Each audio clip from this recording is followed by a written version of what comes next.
Welcome to Home Education Matters, the weekly podcast supporting you on your home education journey.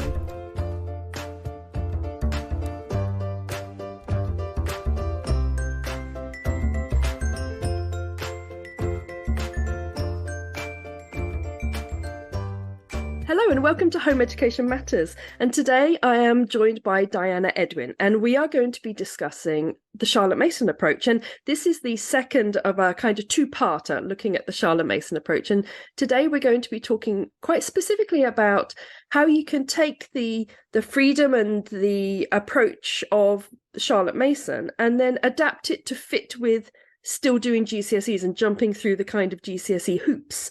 And in our first podcast, there was a sense that it was a fabulous approach and very popular with home educators, but that perhaps once you get to 14, it's kind of difficult to sort of reconcile the two things, reconcile the the rigidity of GCSEs with the fluidity of the Charlotte Mason approach. So before we launch into that, first of all, thank you so much, Diana, for joining us. And do tell us a little bit about yourself. Thank you. Well, so I came into the Charlotte Mason method really through a book, which I was given when my youngest was a baby. And I had the opportunity of reading through, it's one of the American classic books, Karen Andreola's book. It's called The Charlotte Mason Companion.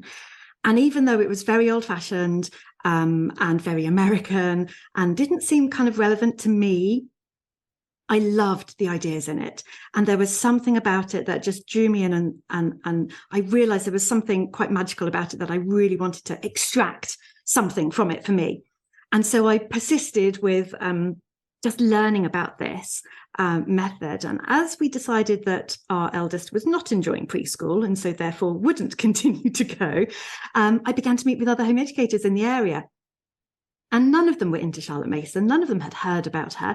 So it was very much a little sort of private, secret thing that I was just reading in the background and growing more and more excited about what this method could offer to my family, just me and my kids, and apparently a whole bunch of people in America that I was never going to meet.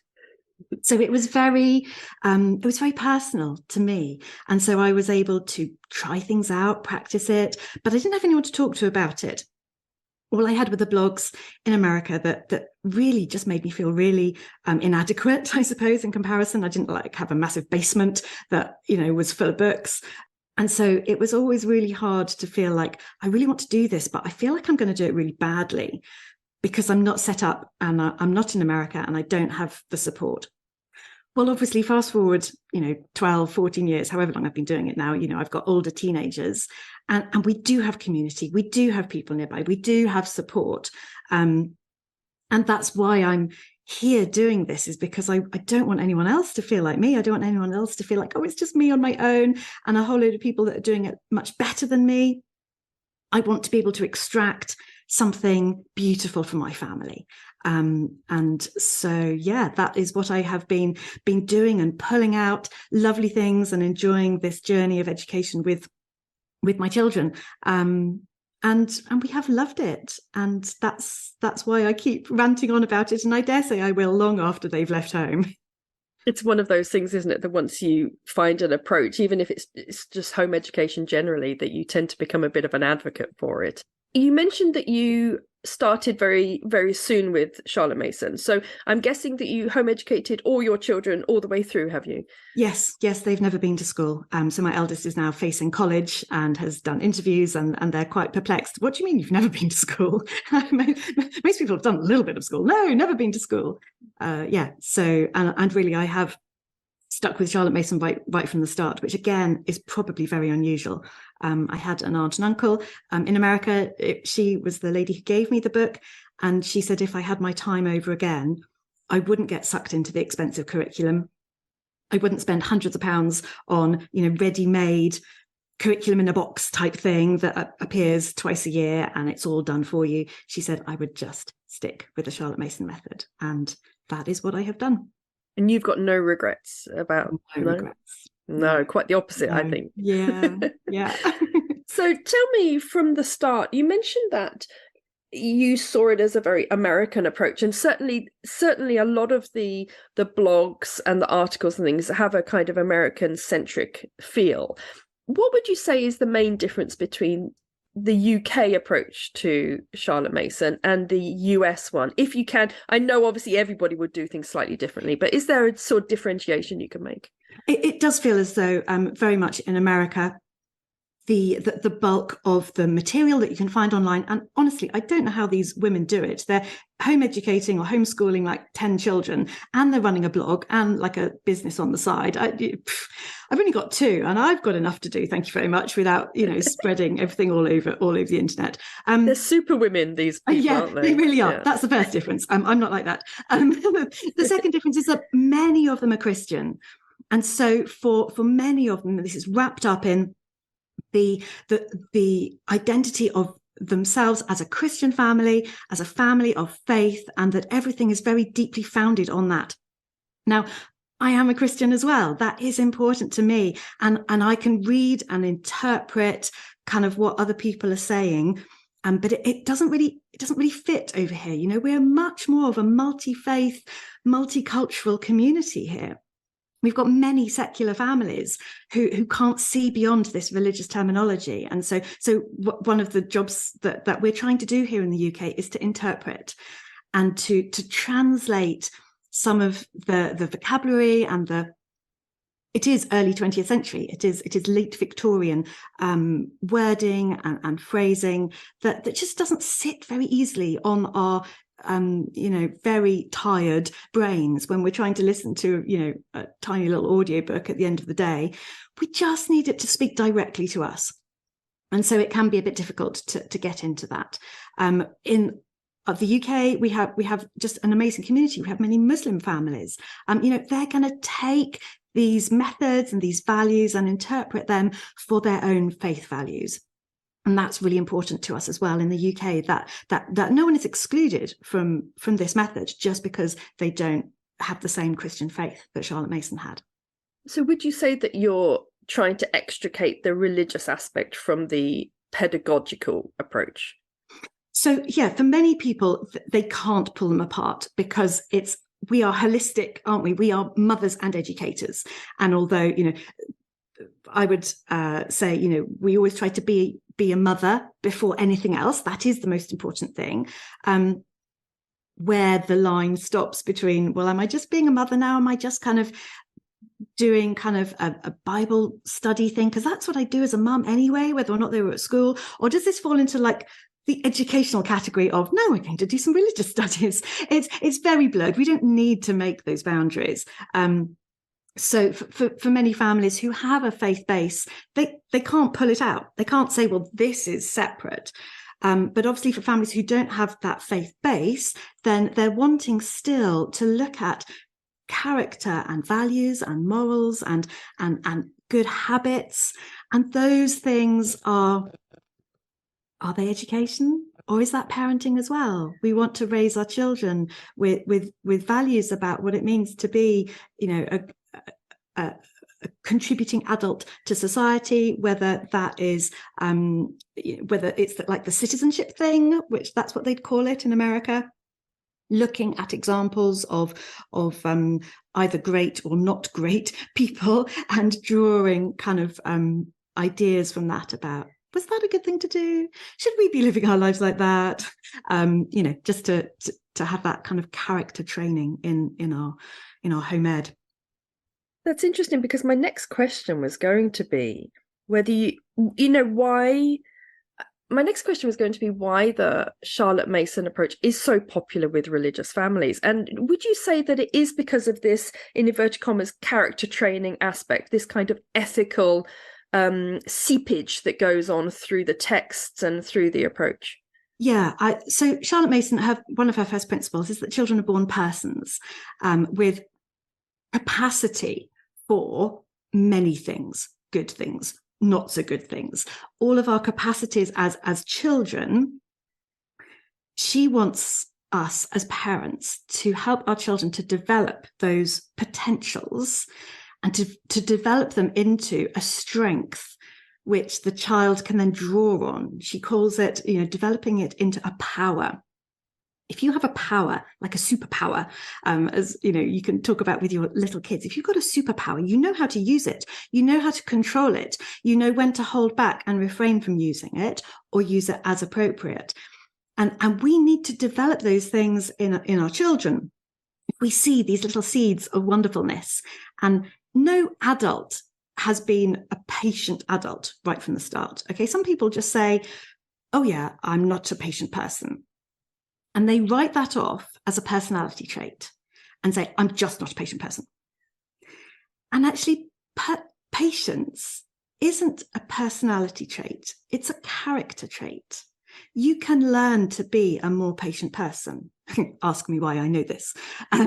Because if you believe that you can't change and develop your character, those strengths that you want to have as an adult, then you're never going to do that with your children. And we're not trying to change their personality. We're going to look for their uniqueness. We're going to acknowledge them as born persons, which is inherently respectful of their unique sense of self. So we're not trying to overlay a whole load of expectations on them, but we are saying to them, I believe that you have the ability to develop this characteristic as a strength for you, which is going to serve you well into your adult life. How many of us have got awful habits as adults? I can't go to bed on time. It's a terrible habit. Charlotte Mason's methods are intrinsically wrapped up with habits, the formation of habits, carefully chosen, intentionally chosen, not all thrust upon the child all at once, but we just pick one thing. We pick one thing and we work on that. And we make that the focus of around about a half term. And we said, you know what, we're going to practice this. We're going to develop a strength in you, which maybe you don't have much of at the moment. And then we're going to see where you come. And at the end of, 6-8 weeks, then you tell me, have you got more strength in this? And so that's how we progress, not just through the academics, because we can't build academics on a foundation which is all sort of wibbly wobbly. So we're nurturing them, we're nourishing them, we're growing them in character and strength. And then the academic work, that application to study and to pay attention, all of those habits we've worked on. So Charlotte Mason's first volume is talking about all of these lovely habits. The habit of best effort for some children, like they already have that. Like maybe they're a bit of a perfectionist. Okay, do you know what? We don't need to work on the habit of best effort because you've got that. Like you probably need to work on the habit of perseverance when things don't go right.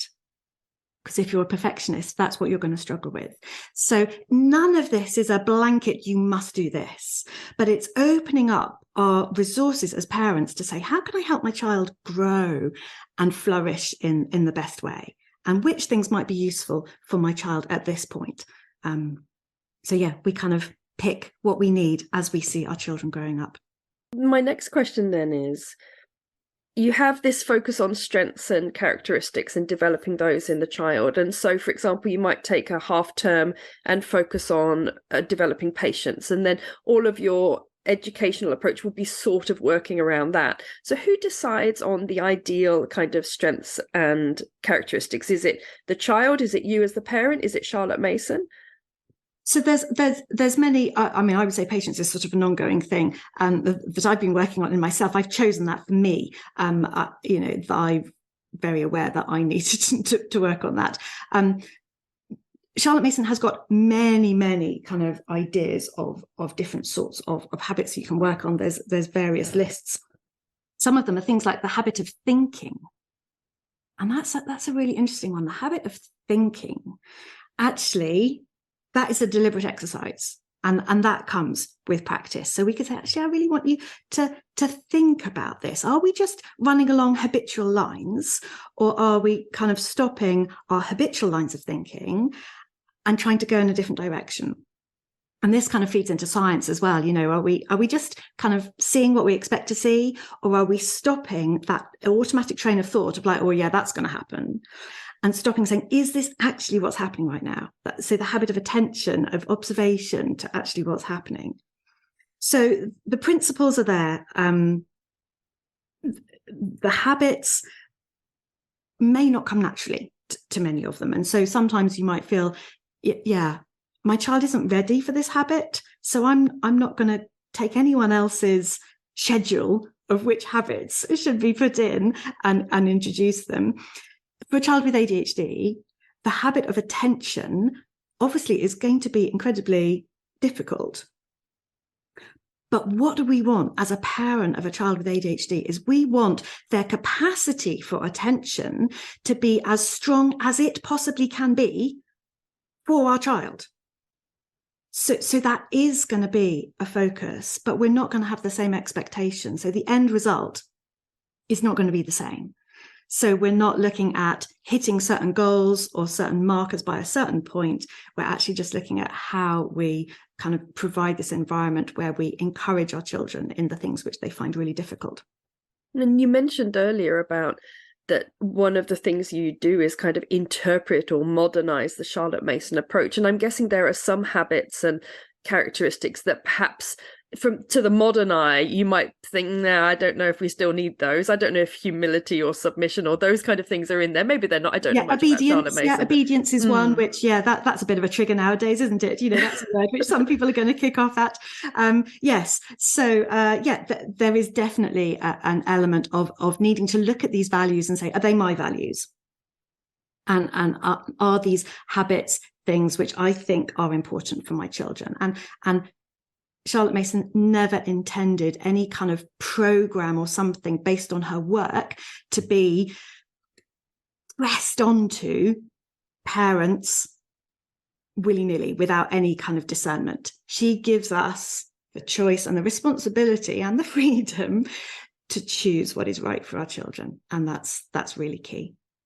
Okay, so that's a relief, because there were parts of me that were thinking we're all going to have these homogenized sort of children coming out with all the same habits. But I see that it's almost like a kind of menu. And then from within the menu, you and your child can sort of look and think, actually, you know what, I think that's a really important family value. And so we're going to pursue that. So it's clear that it's rooted in a kind of holistic, person-centered approach where it's about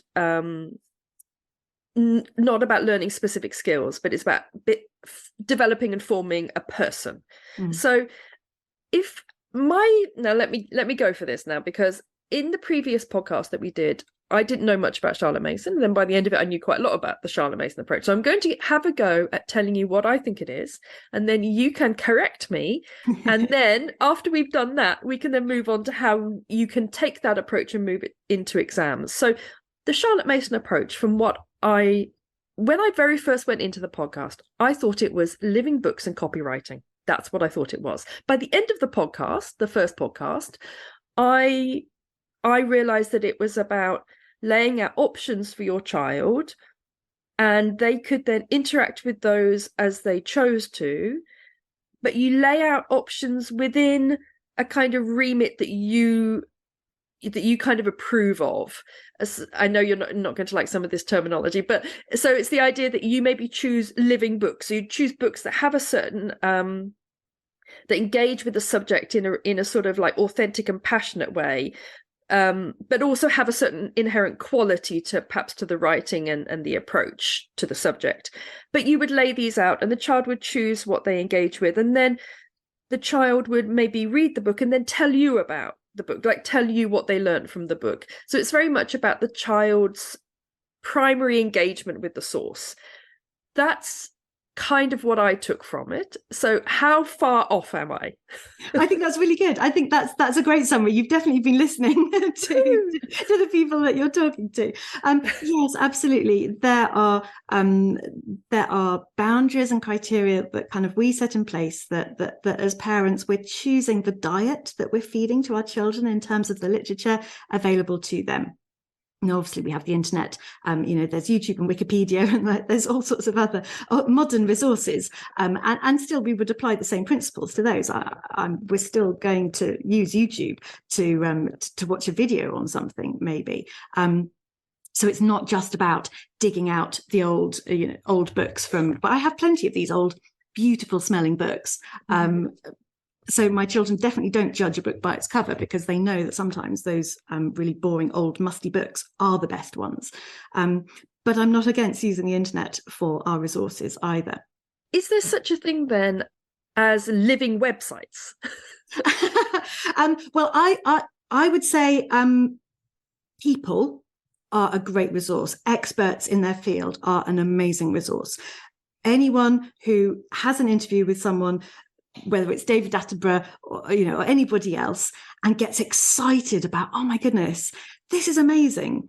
Bill Bryson, when he did his book, A Short History of Nearly Everything, he went around the world meeting scientists, interviewing them, and then he writes about the conversations that he had and the things that he learnt. That is a living book. You can't help get excited about science and about the work that's going on through hearing Bill narrate back, tell back about the things that he learned when he went to all of these different places around the world. He goes and meets a guy who lives in the middle of the outback in Australia. He's got a tiny little piddly telescope, but he's in the southern hemisphere. He's got a really dark sky. And he's really good at spotting supernovas or something. And this guy has found more than anybody else in the whole scientific world combined. And he just pushes it out on a little trolley out of his kitchen every night onto the veranda. Stories like that about the human kind of ability to just do wonderful things with very basic resources. I love that. I love that about reading about people. So for me, I get excited about innovation and about seeing what humans can get up to. So yeah, living websites, I don't know, because websites can be a bit blah, can't they? But people, I can get excited about that. So absolutely, modern people would be on my list. So if the Charlotte Mason approach is very much about allowing your child to choose what they engage with within your dietary choice, and then they engage with the stories that, stories from people, books, think that kind of thing. So when I was speaking to Amanda in the previous podcast, we spoke a little bit about exams, and I said, how does that work? Because it feels a very different approach to the approach that I've taken with my children through their GCSEs, not because I wanted to, but because I felt that we had to, because there are really so many hoops to jump through when you do GCSEs. And she pretty much said, although I'm paraphrasing, but she pretty much said there's lots of other options other than GCSEs. Now, one reason I wanted to talk to you today is because there will be people who love the Charlotte Mason approach, and maybe they do it with their 6 and 7 and 8-year-old. And they think, okay, yeah, but obviously we're going to have to scrap that once we get to GCSEs. And to be honest, I would probably nod and go, yeah, you probably are going to have to do that, right? So you're here today to tell me that I'm wrong, and that actually you can just keep this approach going all the way through GCSEs and get GCSE results at the end of it. And I'm slightly staggered by this. So please tell me, please tell me how you can do this. Yeah, absolutely. So it has been... again, a big journey for me, because I am not living in a community where there are lots and lots of people around me doing it. So again, this has been like the beginning of my journey. This has been me going, do you know what? I really want to do this, and I'm going to find a way. And so my background in engineering, so the sciences are my thing. It meant that I was able to start looking at the sciences, particularly rather than the humanities, and to start looking at how we could do science in a continuing way to what we'd been doing before. Now, the thing about science is that within the Charlotte Mason method, we start with nature study, because nature is all around us, and because we can look at things and observe things and draw things. And Charlotte Mason had this thing called an objects lesson, where she would just plonk something down, and they would look at it and discuss it and find out things about it. It's very practical. It's very hands-on. I love that about the Charlotte Mason method. And as the children get older, we move from nature study into practical science, and we do a lot of practical science. Now, sometimes the books that we use, so I might just find, I've got a whole stack of books here. If you get a book which is just this is a kitchen science book, okay, and it's got a whole load of experiments in it on different topics, life science, it's got physics, it's got chemistry. And in here are just some really fun things to do. And if you've got younger children, you can just do the fun things. if you wanted to, or if you've got a wide age range of children, then the young ones can still have fun with these. The thing about a book like this, though, is that they'll just have a little sort of section saying the science behind the fun. Okay. And that is sort of there almost as an afterthought of, oh, yeah, by the way, this is what this is all about. This is why this works. And we try and turn that on its head. So we try to find a book which will take us on a journey of delving deep into a subject. Quite often I use a historical narrative of whether it's biology or physics or whatever it is. And we start at the beginning of history. What did we know? What did we know about the naturally occurring elements? Because all of that time ago, chemistry didn't exist. We just knew about gold and silver and tin and lead and copper. And those things we knew about because they were naturally occurring. And then what happened? Well, then we learnt how to heat up rock and extract metals. So we learnt about smelting and getting iron. My goodness, what a journey that was to begin to then find iron and find things to do with it. And we can take that story and we can read about the story of chemistry through the years. And we can develop each of kind of those points. And then if I've got a whole stack of books like this that I can reference, I can say, do you know what? We can do an experiment about that. Would you like to smelt some pewter? We've got a campfire. We can buy some pewter. We're going to heat it up. We're going to make some little plasticine kind of molds, and we're going to smelt our own little axes. Let's do that. So for me, the fun experiments have to fit into a bigger narrative for me, which takes the children through the story of chemistry or whatever it is that builds on that idea that that we introduce ideas in an order that makes sense and that takes them kind of on a learning journey. So there are many books. I love the Janice Van Cleve books, again, just full of experiments. Say that name again. Janice Van Cleve. Janice Van Cleve. This is the kind of thing that in America you'd use for like the school science fair. I'm sure like you must have seen that on American TV shows. You know, if they're doing a science fair, they do one big science project and they do a great big, I don't know, whatever, display about it. A book like this will have lots of different experiments in, which may or may not have any kind of connection. And what I do is, like, once a term, I'll go to a coffee shop with my book, which I've chosen to read, which might be something like this, The Mystery of the Periodic Table. This is a book about the story of chemistry through the years. And then I'm going to reference, I'd have the chemistry experiment book, and I'm going to look through my chemistry experiment book and go, oh, right, that one would fit in here, and that one would fit in here. So then as we read our living book, which is just either me reading aloud or them reading one chapter at a time, then I can say, oh, you finished chapter 2. Tell me about that. And they'll tell me what's in chapter 2. And I'll say, I've got an experiment ready. Should we try that? And then we can try it.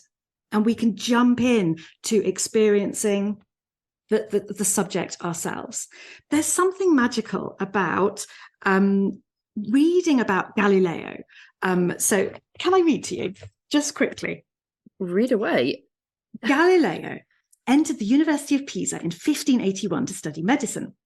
Now, in those days, scholars held in high regard the confident writings of Aristotle and other Greeks who lived almost 2,000 years earlier. People in the 1500s turned to ancient books as the final authority on scientific matters. They saw no reason to question Aristotle's books or test his statements.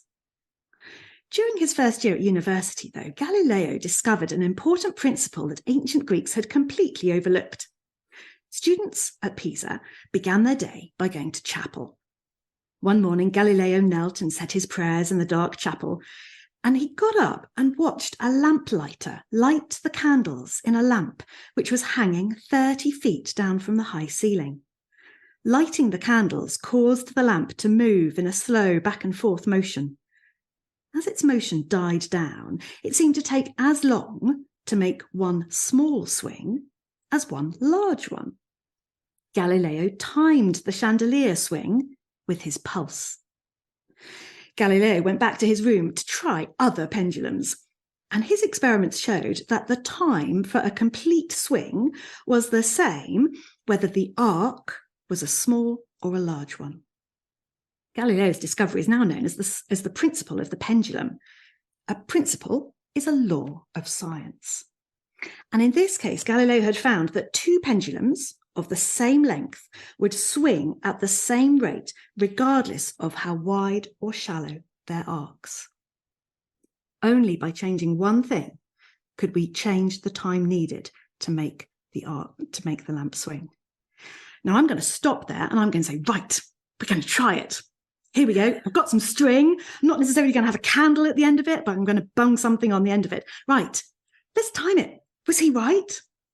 Had he found something new? Let's do that experiment.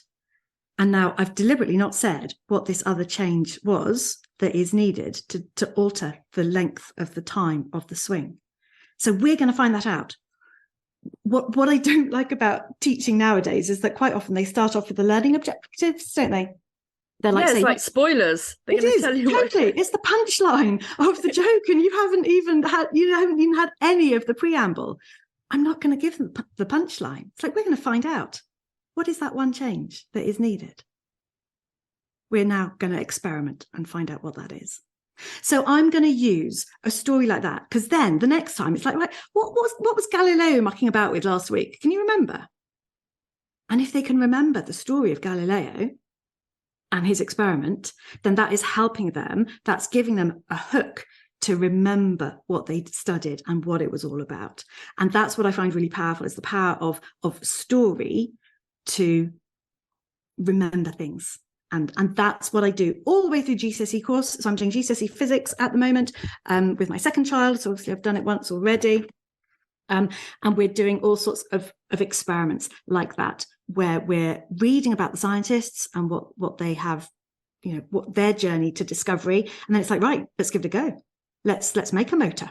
Here we go. Got some magnets, got some wire. Off we go.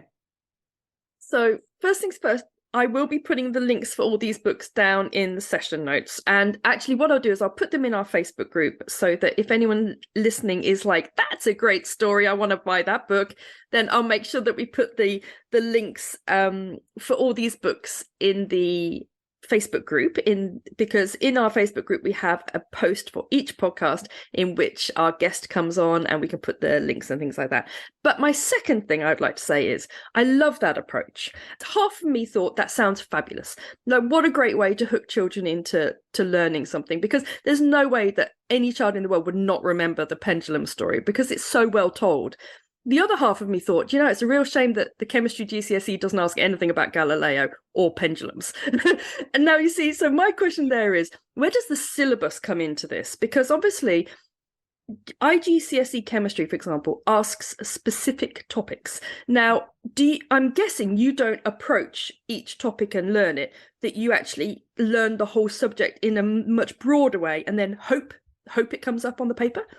No, so very much I will do the Key Stage 3 science, if anyone has not done that yet, if anyone's worried about kind of secondary school science. Basically, Key Stage 3 science for those first 3 years of secondary school are essentially all of the GCSE curriculum, but just in less detail. So students at school will get one run through pretty much all of the topics which are covered at GCSE, but they don't need to know so much. It's not, it's not so complicated. There's not great big calculations or things to do. Then when you get to GCSE, then the teachers can say, hey, this thing that we were learning about forces or simple machines or something, well, now we're going to learn a little bit more about how they work. We're going to actually do some more calculations. We're going to be clearer on our units and what we're measuring. We'll do some more experiments. So that's what I've done as well with my children. We've had 2 basically rotations through, where the first one is we can go off in a number of different directions. Actually, pendulums, I think, are covered in Key Stage 3 rather than GCSE. So that would be something which would feed in very well to that kind of level. What I do, though, is I will get something like a core practical book. So for the GCSE syllabus that I'm studying, there's a set of core practicals that every child in school would be covering these practical experiments. And so I'm going to use that as my guide to say, okay, these are the experiments that they would do at school. So I'm going to make sure that we do cover those. Anything else is just bonus material, making it more interesting. It's Key Stage 3, maybe just like slightly simplified. Like in physics, there's not much on static electricity. There's like a tiny little bit if you're doing the full physics GCSE. as opposed to double science. But static electricity, I mean, that's a brilliant one to do if you've got like a wide age range of kids. It's like brilliant. Blow up some balloons and send the young ones around the house to write a list of 5 things that this balloon will stick to, you know, once they've rubbed it on their hair. So with a wide age range, you want to try and find things which are going to meet a number of your children's kind of learning ages and stages. But then for the GCSE itself, then I am very much using a textbook to help me target where we spend our time and where I invest in giving them a really solid grounding in it. That doesn't mean that I exclusively restrict myself to that, because if we're reading an interesting book, I'm not just going to skip over the chapter that's not included in the GCSE course. We're going to do that as well, but I will know and make a note of the fact that this isn't core for me. What about the bits of the syllabus that don't have a practical experiment based around it? How do you then approach those? And actually from that I could ask you my next question, which is that what about subjects like, for example, radioactivity? We didn't do that. No, unfortunately, that would be fun. Yeah, we watched that on YouTube. Yeah. No, I'm actually thinking of things like economics and religious studies, sociology, those kind of subjects where there aren't actually experiments to hook into every topic in the exam. And of course there are obviously topics in chemistry and physics and biology that don't have practicals related to it. So how do you then approach those bits of the syllabus? Well, for something like that, so we've used, so for economics, we've not done that as a GCSE course, but we've done it as one of our extracurricular sort of our beyond GCSE courses. So we've studied economics, politics, philosophy, a whole load of other things that we've just not chosen to sit the GCSE in, because I have scientists in the house, funnily enough. But so we will use a living book, like Naked Economics is a great book. And as we go through a book like that, then if I've got my GCSE syllabus, then I can be looking and seeing, right, this chapter is actually kind of dealing with this topic. A lot of GCSE resources now online, you can find topic-based kind of sets of questions. So for each topic, so if I'm looking at carbon chemistry, I can go and I can find a booklet with like a whole of exam questions on that topic. So we can read a section of a book and go, right, can we answer some of these questions? Have we found out the answers to some of these questions? Or do we need to do kind of more study? I'm not saying I never use a textbook, of course. A textbook is really, really useful, but it's not usually going to be the first way in, but it can fill the gaps. And, you know, there are good textbooks out there. So I like the books called Physics for You, Biology for You, Chemistry for You, because they actually explain things in here, and they will start a topic by giving you a little experiment. So there's lots and lots of experiments in here. Okay, we're going to use a tray full of marbles to talk about molecules and how they move kind of around each other. Right, get a tray, get some marbles. That's the kind of thing that I can prepare ahead of time. I've jumped back to science again, but my textbook, you have. I know, but my choice of textbook is really important to me. There are other textbooks.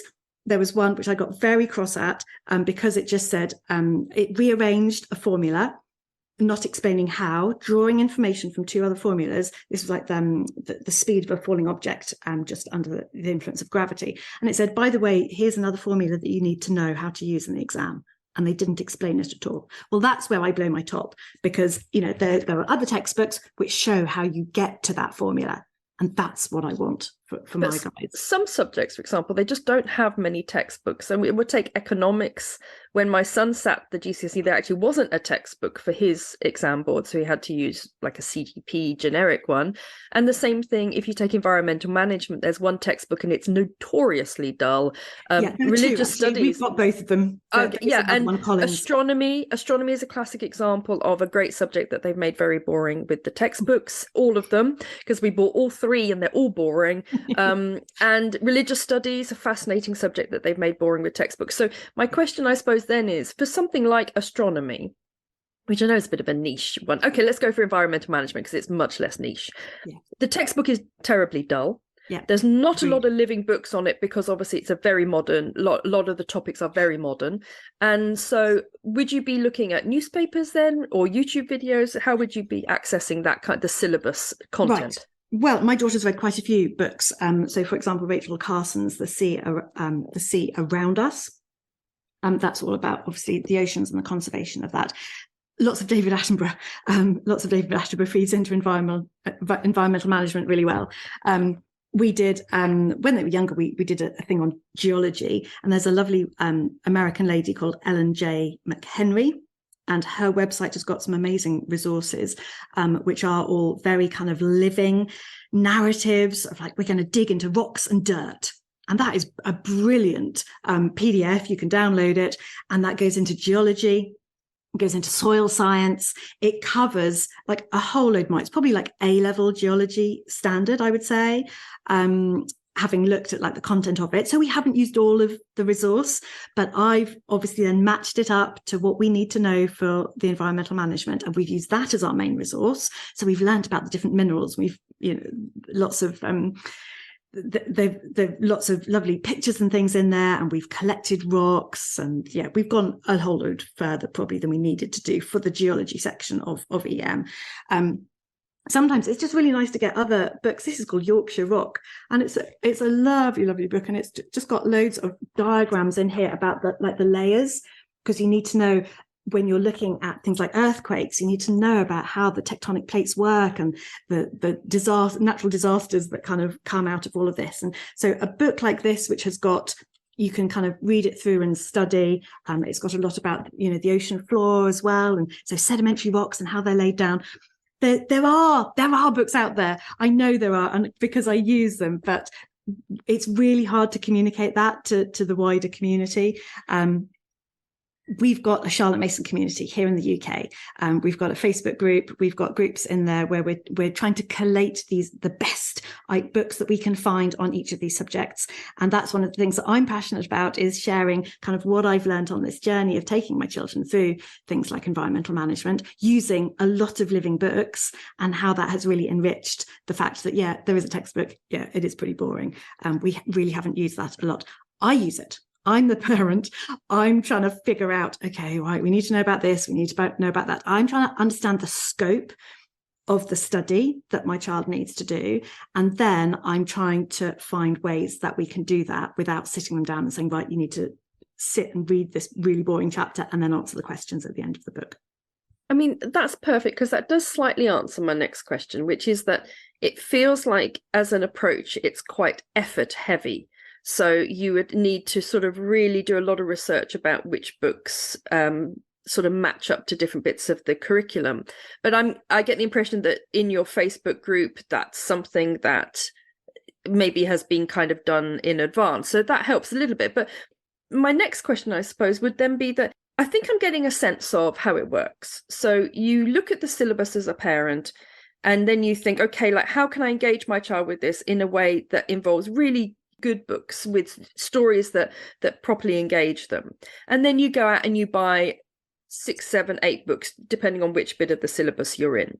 Now, I suppose my question to you would be, it sounds like it's A, expensive, B, kind of fiddly, and C, very time and effort heavy from the parent, when really you could buy a textbook for £15, covers the 2 years, sit your child down and say, I'm sorry, buddy, we can do the Charlotte Mason stuff, around like for the whole rest of the day, but for 2 hours you need to just be reading this textbook, please, and answering the questions. So I am what I consider to be an efficient home educator, which means that, unfortunately, as far as I'm concerned, I want to get it done efficiently and quickly and with as least pain as possible. And that to me is, we can have as much fun as you want the rest of the time, but I want you to do 1 hour sitting down with a textbook so I know you've ticked it off. So your approach is very different to this. So what would you say to this idea that it sounds quite ineffective and a little bit fiddly?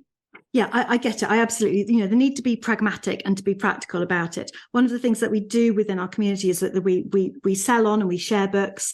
I've got a friend that I've been doing chemistry and environmental management with. So as a family, we've shared the preparation of that. So, we've got our children together.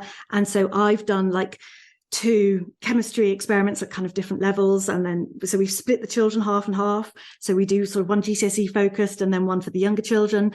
She's doing one on EM or whatever it is, and then we swap the children over. So if you can get a small group of families together, then you can kind of share the load there. But yeah, absolutely. The books are an investment, but we sell them on. And obviously, if we find books that are great, we're petitioning our local libraries to get them in. That we've got some amazing people who just really form amazing connections with the local libraries or the county libraries and say, please, can we get this in our county? And then you're just paying a reservation fee, or sometimes you can do that for free as a home educator, to get those books into circulation. One of the things that I'm working on at the moment is obviously producing guides to share everything that I've done for the syllabuses that I've done. So, that's one of my projects this summer is to produce these. So that's I'm very aware that I've done a lot of the hard work to get something sorted, to step us through. But my list is not going to be the exhaustive, definitive guide list. It's just going to be well, look, these work for now. So if you can find these books, great. If you find a book that does a similar job, fab, use that instead. Books have been something which obviously I have invested in over the year. You can see the bookshelf behind me, can't you? But I lend them out quite a lot, and that's really important to me as well, that as local communities, we share our resources. So yeah, we want to improve the effectiveness and the availability of this. We want to make sure that this isn't an elite thing that only people who've got hundreds of pounds to spend can do. And actually, I would argue that most people are doing distance learning courses are spending hundreds of pounds on, buying a course for their child for a GCSE, because it's overwhelming. It feels like it's a lot of work. And we want to make that more accessible. We want to say, look, you can do it at home, and it might cost you £50 as opposed to £150 in books, but you can sell the textbook back on again, so you can get your 15 quid back.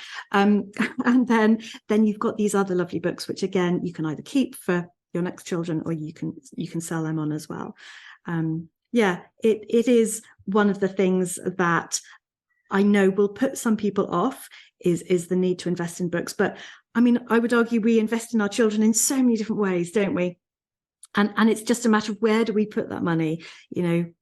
We each have to make that choice, whether we're going to buy organic fruit and vegetables, or whether we're going to send them off to kind of music classes because they're incredibly talented in that area. We want to develop them and see where their interests lie. And if this is something which is really going to open up their futures, then I am going to invest in it if I possibly can.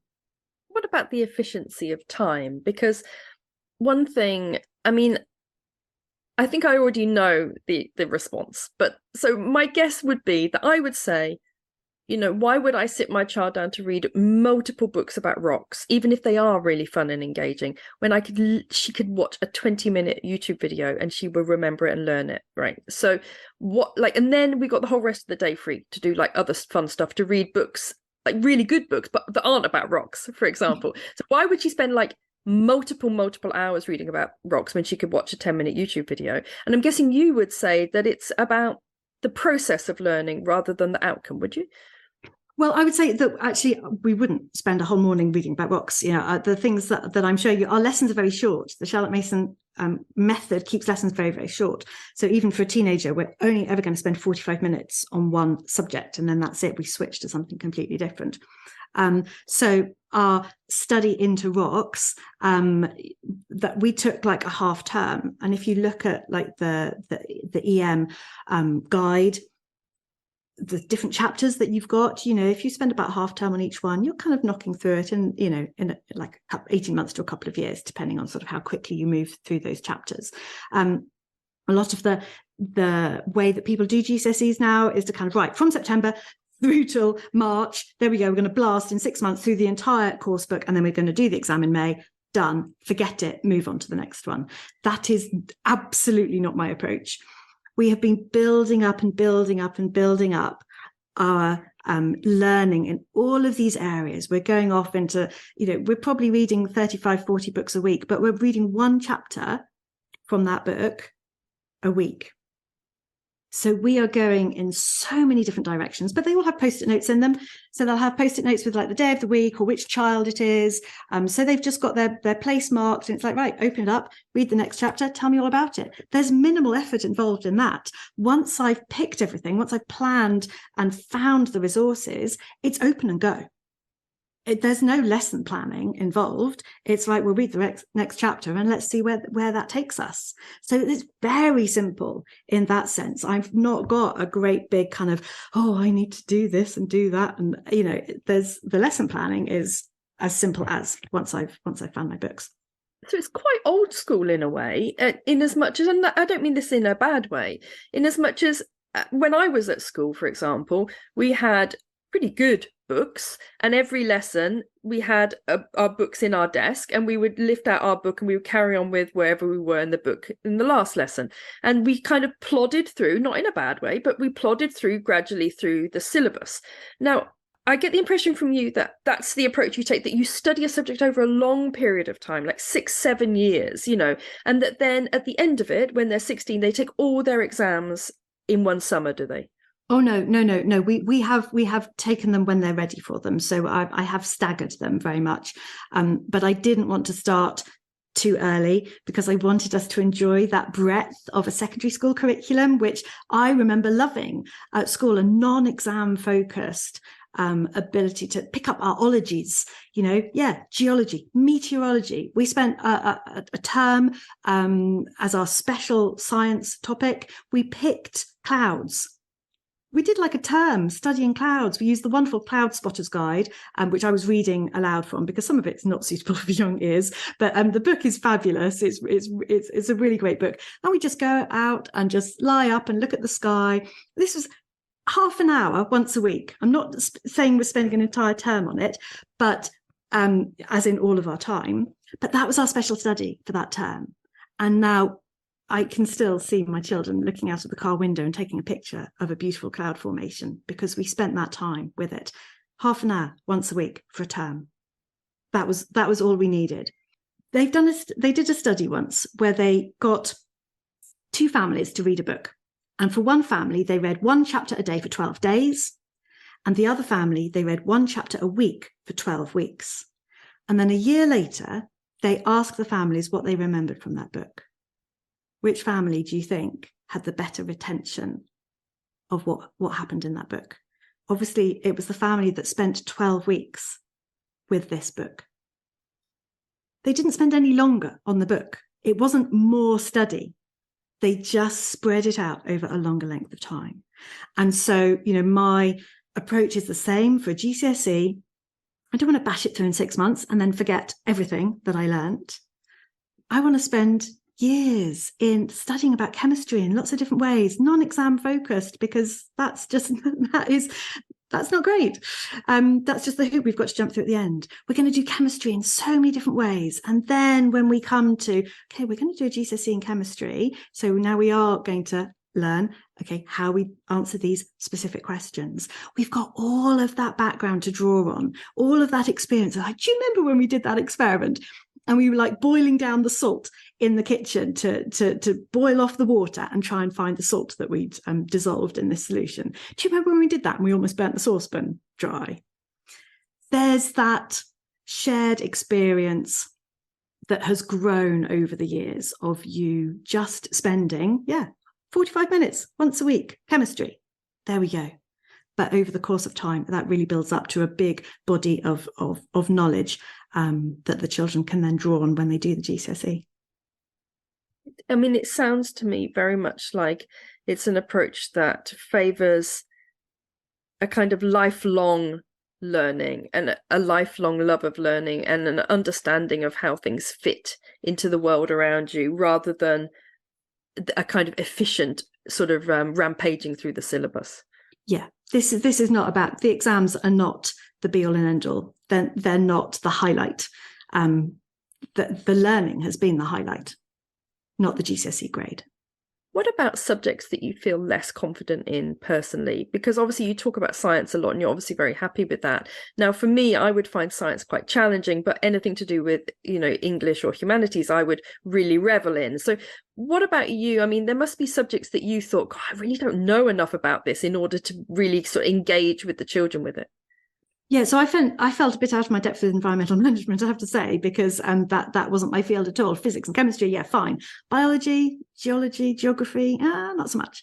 So that was an area where I teamed up with a friend, and we did it together, and that's just been so wonderful for me to have that support of another parent going, no, it's okay, look, because you can do this, and hey, how about this? And so we are doing this in community, and I do want to help people who don't feel confident about science. That's why I'm talking about it, because I want to help other people who don't love this like I do, to give it a go. We are going to learn. We are going to get a second education, to be honest. If we're doing a Charlotte Mason education with our children, I have now benefited from a second education from having done it with my guys.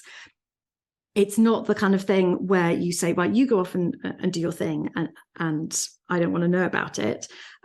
Because I listen to their narrations. I listen to them telling me about what they've learned. I read what they've written. I love reading about them, explaining about things that I don't understand. It's like DNA and RNA, and it's like, oh my goodness, you've written all this stuff. Brilliant.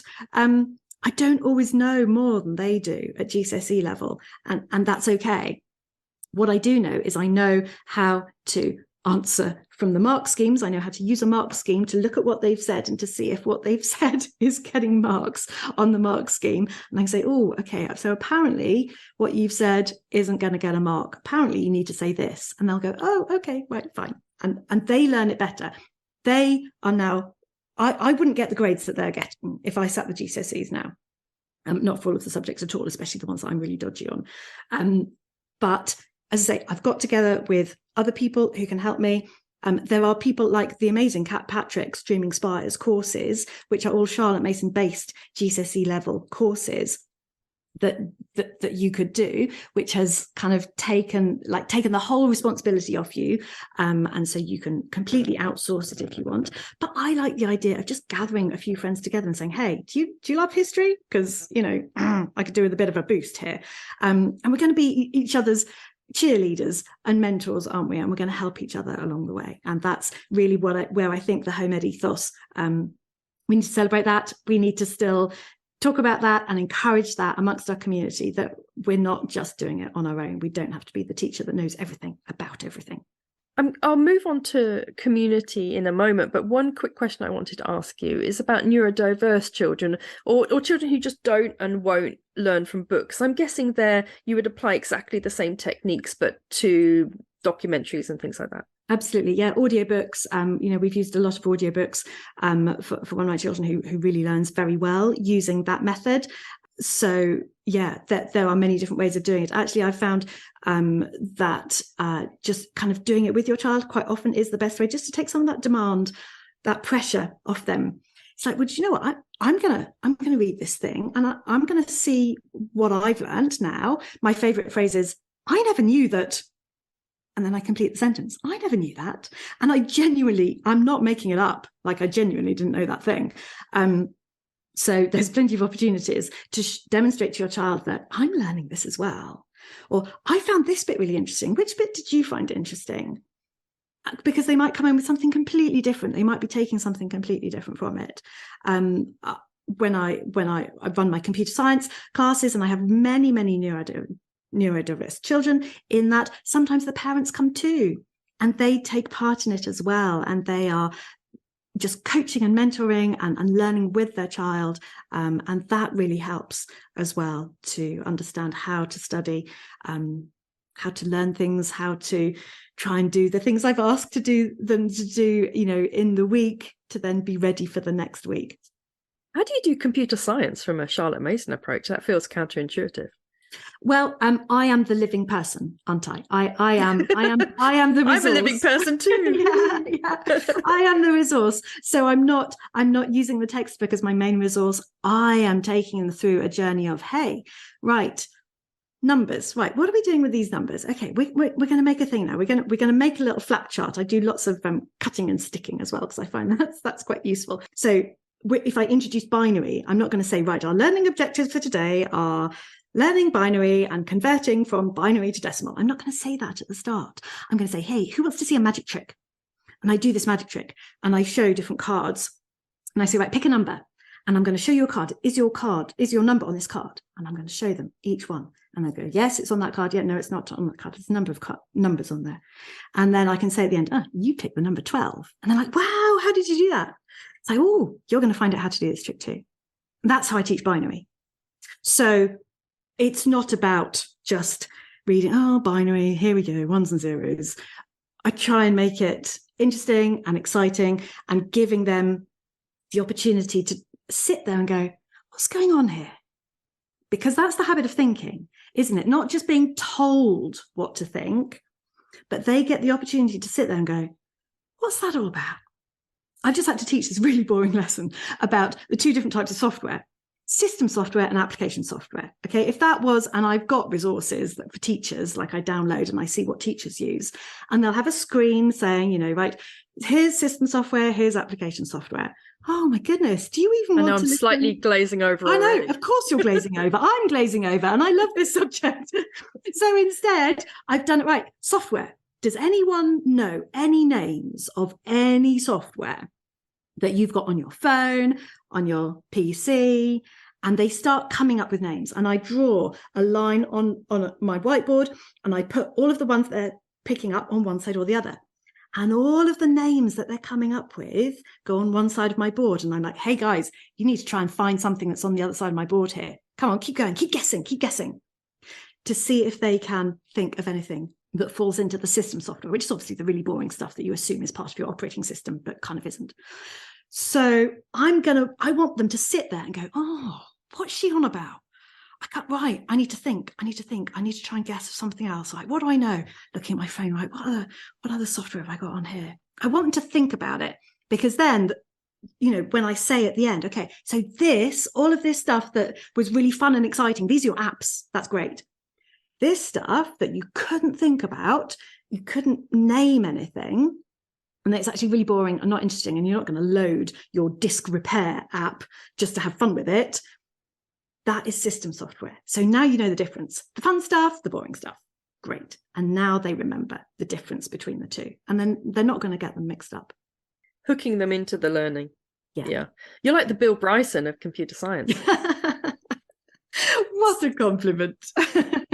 So you mentioned how important community is. So can you tell our listeners, if they're thinking, yes, I'm energized by this, I am in, like, both feet, where can they go? What groups can they join to feel that they've got that support around them that you maybe didn't feel when you very first started?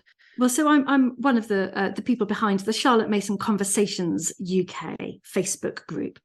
And that is a group, Leah Bowden kind of runs it. There's a number of us who have been doing over the years lots of Facebook Lives, especially through lockdown. We were doing live videos talking about how do we teach geography? How do we teach history? How do we do map drill?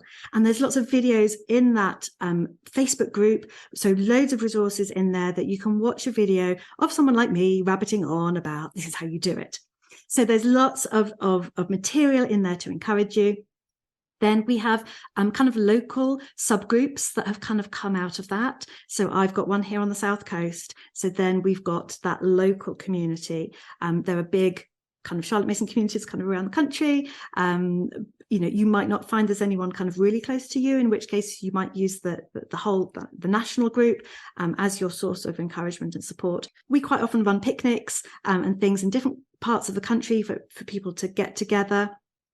I run workshops here, in my house, and I do them online as well to, again, offer people opportunities to come and to listen to it and to see how it works. I do one for Charlotte Mason for primary, where I actually give Charlotte Mason lessons. So you can be, as a parent, you can sit and receive like a reading lesson and just see whether you like it, see what it feels like to be read something and then asked, tell me about what I just read. Because that's a really big effort to tell back what you've just heard. And the power of the Charlotte Mason method is in that telling back, the brain processes required to actively listen. Isn't it so hard to listen? You're a really good listener, by the way, Eleanor, may I say. Thank you very much. To listen to things really well, to be able to then tell back, requires that understanding of the vocabulary, requires the child's own brain to be summarizing, distilling, pulling out, interacting, chewing. Charlotte Mason has a lot of food metaphors. We're chewing the food to extract kind of the goodness from it. And then to tell back, you've got to actively use that vocabulary. Maybe you're going to simplify some of the words. Maybe you heard a word and you kind of think you know what it means. Like in a foreign language, when you hear someone talking in a foreign language and you can only sort of parrot back a very simplified version, but you kind of have understood it. That's what our children are doing. But we're building their vocabulary by exposing them to our read aloud, and the intonation and the way that we read aloud helps them to understand even words that are new to them. It's interesting because I actually think that approach is probably one of the most integral approaches to being able to pass exams, because when my children were younger, we didn't do a lot of subject specific lessons, but we would take texts and then I would get them to summarize them and paraphrase them and things like that. And as they're now going through their GCSEs, I've realized how many subjects use that in the exams, not just English, although English is rooted almost entirely in that, but also if you're just able to take a textbook for what for want of an alternative, and you're able to take a large amount of information and summarize that in your brain, that's pretty much every subject sorted out apart from maybe maths. Basically it is. And so that's why this method that we've been doing right from the start has built this strong foundation in this key skill of narrating back. I found a YouTube video of some 16-year-old who'd just got all 9s in her GCSEs, and she's like, here's how I got my raft of 9s. I thought, okay, all right, this will be interesting. I'd love to hear, because I want to know how you, as a 16-year-old student, have navigated the school system and succeeded. And do you know what she said? She said that when her dad was driving her to and from like her sports practice or whatever it was in the evening, she was telling him everything she'd learnt that day. Oh, there we go. That's narration. That's what it is. Telling someone else who's a good listener, who's properly listening and maybe asking not necessarily closed pointed questions, but kind of, oh, that's really interesting. Oh, that bit, can you explain that a bit more? I don't really understand that bit. Having that to bounce off, that's how she got her 9s. And that really is the foundation for so much success at GCSE. Yeah, I could believe that. That's really interesting, because I've seen that myself with my children, is that the topics that we engage with as a family and have discussions about are the ones that they remember in their long-term memory. So the Facebook community you mentioned was Charlotte Mason Conversations.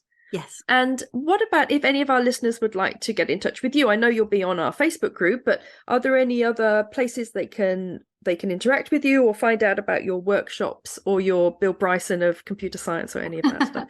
So I am the Charlotte Mason Workshop. My website is dianaedwin.com. So I'm on Instagram. I'm rubbish on Instagram, but I am on Instagram. I'm on Facebook as the Charlotte Mason Workshop. And my website points you to all of my different hats that I wear.